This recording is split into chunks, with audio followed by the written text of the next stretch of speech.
Boa tarde, este vídeo é o começo do mini curso de algoritmos bioinspirados aplicados em engenharia, o qual é uma matéria da Universidade de Brasília. Nessa videoaula a gente vai falar um pouco dos aspectos teóricos da computação bioinspirada. Então vamos lá. O vídeo vai ter aqueles pontos, elementos de um problema de otimização, conceitos de evolução, algoritmos evolutivos, mecanismos de colaboração na natureza, conexão entre biologia e engenharia, aplicação em engenharia e tendências atuais. Tá? Então, tipicamente, temos três elementos de otimização, os quais são variável de decisão, função custo e restrições. Vamos colocar um exemplo para a gente enxergar um pouco melhor. Vamos trabalhar com um sistema CISO, que é aquele ali. Então, as variáveis de decisão deste sistema, como a gente já conhece a planta, né? E a gente vai controlar aquela planta. Então, as variáveis de decisão são as constantes KP, KI e KD do controlador PID, tá? Isso só para o exemplo do sistema CISO. A função custom é uma função que a gente vai fazer utilizando os erros. Então, por exemplo, a gente pode trabalhar com erros estáticos, overshoot, né? Tudo aquilo que é um erro para nós, tá? Mas a gente tem que fazer aquela função custom, né? A gente não só pode pegar a saída, né? Não. A gente tem que fazer uma função. E por último, as restrições. Por exemplo, aqui neste trabalho eu sabia que minhas constantes KP, KI e KD não eram, ou seja, para trabalhar otimamente, elas não deviam ser maiores que 2. Então, uma restrição que eu coloquei foi de 0 até 2 no espaço de búsqueda, tá? Então, basicamente, aquelas restrições dependem muito de nosso problema a trabalhar, tá? Então, vamos lá, continuando, então, evolução. Como a gente pode explicar a diversidade de seres vivos, né? Bom, na teoria de evolução, os melhores seres vivos foram aqueles que se adaptaram melhor, né? E, por exemplo, a gente não tem tudo isso aqui porque, bom, não eram boas formas de adaptação, acho. Evolução é um processo através do qual ocorrem as mudanças ou transformações nos seres vivos ao longo do tempo, dando origem a novas espécies muito melhores. Por exemplo, aqui no caso das girafas, né? Que, por exemplo, aquela que tem o pescoço mais curto, ela morreu. E somente fica aquela girafa que conseguiu comer as folhas, né? Que tem o pescoço mais longe, tá? Então, as espécies que não são boas ou que não tem aquela adaptação, elas morrem e ficam somente as melhores adaptadas, tá? Evolução é processo de otimização, sempre de otimização, de indivíduos, populações, né? Que para obter alimento, água, né? Evoluindo, tá? Vamos lá, evolução de Charles Darwin, né? Que foi o que falou daquela teoria da evolução, né? E, bom, como aprender da natureza? Então, temos aquelas formas da natureza que são ótimas, por exemplo, ali, como aqueles pássaros, né? Voam em V, né? E uma forma de voo bastante ótima, né? Então, dali a gente faz um modelo biológico e depois colocar isso num computador, num robô, né? Então, primeiramente olhar, depois tentar modelar isso e depois aplicar isso em robótica ou em um computador, tá? Bom, como aprender da natureza é uma boa solução, a teoria da evolução é uma boa solução. A evolução na biologia é busca massivamente paralela em um espaço enorme de busca, porque é muito grande, né? Soluções desejadas equivale a obter organismos mais adaptados. Muitos problemas computacionais e da engenharia requerem realizar a busca através de um grande número de possíveis soluções, como vamos ver mais para frente. requerem um programa que seja adaptativo, capaz de agir em um ambiente dinâmico. Por exemplo, um controlador PID adaptativo, onde, se, por exemplo, você tem umas condições, então utiliza certas variáveis. Ah, nossa, mudou a planta, né? Então você tenta novamente fazer a sintonização e sintoniza novamente o seu controlador. Ou seja, é bastante flexível. Então, isso é bom de trabalhar com algoritmos bem inspirados, mas isso eu vou falar mais para frente, tá? Tá aplicando a teoria da evolução na computação. O indivíduo representa a solução do problema, provoca-se mudança nos indivíduos por intermédio de mutação e reprodução. Selecionam-se os indivíduos mais aptos através de sucessivas gerações, né? Porque, por exemplo, o homem não foi feito em um século, vários séculos. A aptidão de cada indivíduo é medida pela função custo ou função adjetiva, tá? Então, vamos lá. Como aprender da natureza, aplicando a teoria da evolução da computação. Então, aqui isso é muito importante, porque olha só, a gente tem uma população atual que depois você faz uma avaliação, pode ser, por exemplo, aquelas girafas, né? A avaliação é que as folhas ficam mais no topo, cada vez mais altas, né? Então, ali acontece a seleção. Então, aquelas girafas mais baixinhas, né, morrem e somente fica naquelas girafas com o pescoço mais longe. E aquelas girafas com o pescoço mais longe têm sexo e reproduzem, tá? Então, basicamente, isso é um ciclo, né? Podem ter muitos ciclos de adaptação, de avaliação, de seleção, tá? Então, computação evolutiva e algoritmos evolutivos. Inteligência computacional engloba um conjunto de métodos computacionais inspirados na teoria da evolução das espécies, aproveitando as características de auto-organização e comportamentos adaptativos das espécies. E os algoritmos evolutivos consistem em uma máquina de aprendizado otimizada, baseada nos moldes dos mecanismos de evolução biológica e seleção natural, tá? Continuando, agora vamos falar um pouco das diferenças entre métodos clássicos e algoritmos evolutivos. Então, nos métodos tradicionais, a gente começa no ponto, inicia num ponto, né? Depois a gente faz busca e melhoras num problema específico. E se não achar, a gente volta novamente e faz a procura, novamente, de melhorias do problema específico, até achar a solução ótima e assim acabar tudo, tá? Nos algoritmos evolutivos, o que acontece é que a gente tem uma população, por isso temos vários x, início em uma população de pontos, ou seja, vários pontos no nosso espaço de búsqueda, né?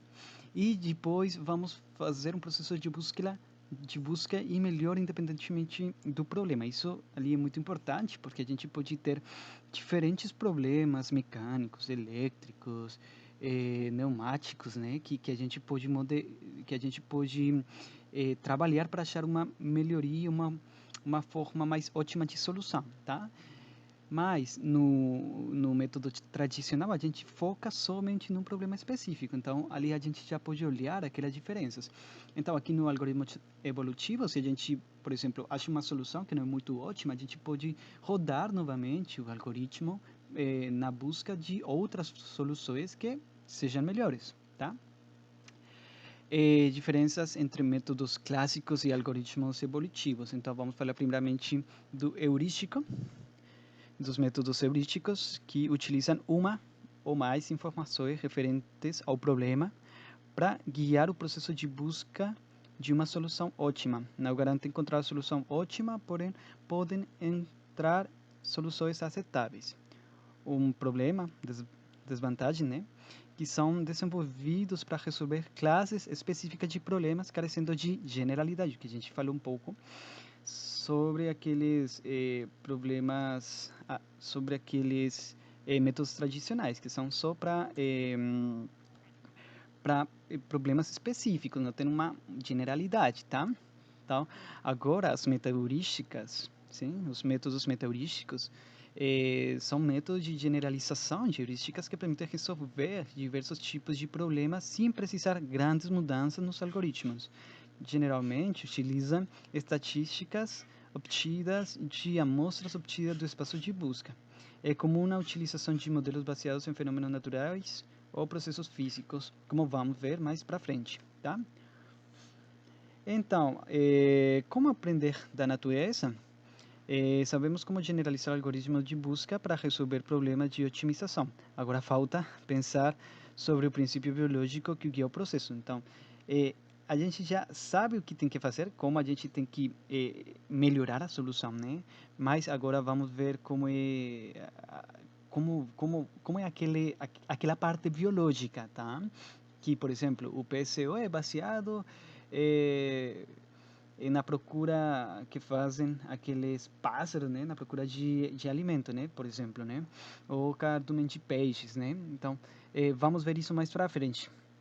Vamos ver isso mais para frente. Ali temos novamente o algoritmos evolutivos e aqui um pequeno gráfico, né, que fala o seguinte. Basicamente aqui tem desde um raciocínio até colônia, mas tipo assim, na parte esquerda a gente tem indivíduos, por falar assim, ou seja, os humanos sim são seres sociais e tudo isso, mas a pessoa, o indivíduo humano pode trabalhar sozinho, tá? Muitas coisas fazer sozinho, tá? Depois ali quando a gente vai percorrendo para a parte de direita, temos grupos de animais, símios, né? Que eles são mais sociais entre eles e precisam de ter mais indivíduos para fazer certas coisas, né? Até chegar a insetos, por exemplo, abelhas, né? Que as abelhas precisam de várias abelhas para fazer aquelas coisas maravilhosas que elas fazem, não? Então, basicamente, aquele gráfico é isso ali. Também as formigas, né? Que as formiguinhas pequenininhas são pequenininhas e quando elas se juntam fazem coisas maravilhosas, né? Então, é isso ali mais ou menos o gráfico, que para a parte de direita tem mais indivíduos que são utilizados para fazer coisas, né? E na parte esquerda pode dizer que são menos indivíduos, por exemplo, o ser humano, né? Que sozinho ele faz um monte de coisas, né? Então vamos lá. Natureza, olha só aquela natureza é maravilhosa, né? Maravilhosa. Então, por exemplo, aqui temos as formiguinhas, né? Que fazem aquelas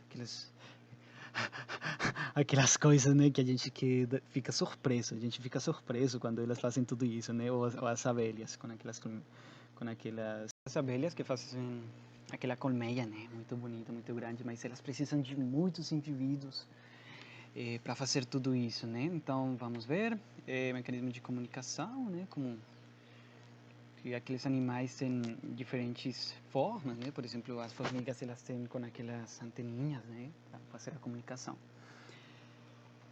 Tá? De colaboração, né? As formigas novamente, né? Para levar folhas para a colmeia deles, né? Que elas utilizam depois para alimentação. E aqui olha só como elas se juntam para chegar até uma folha, nossa, muito interessante, né? Então são organismos colaborativos, tá? Movimento coletivo, por exemplo, os casos de peixes, né? Os pinguins e aqueles pássaros, né? Que voam sem coligir entre eles, né? Então isso é muito interessante, né? A forma com que a natureza trabalha aqui é quase perfeita, né? É perfeita.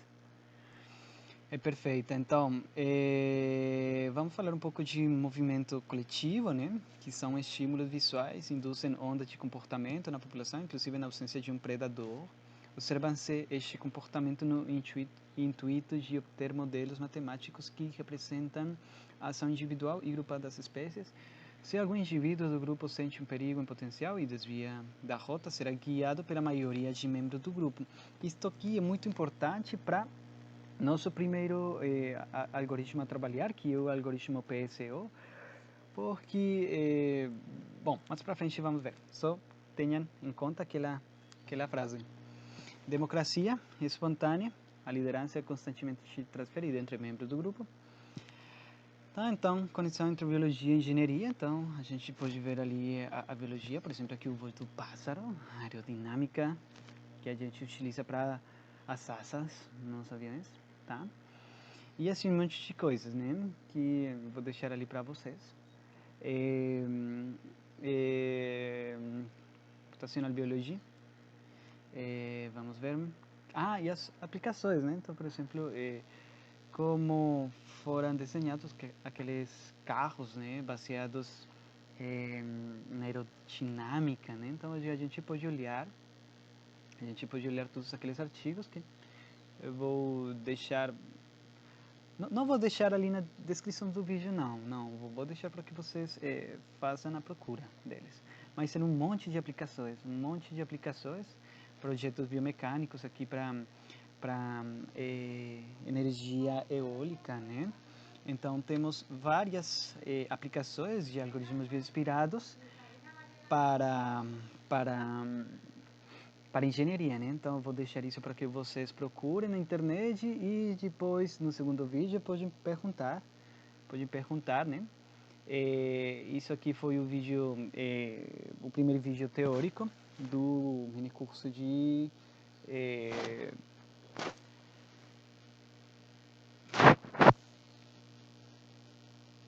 algoritmos bem inspirados aplicados em engenharia. Muito obrigado.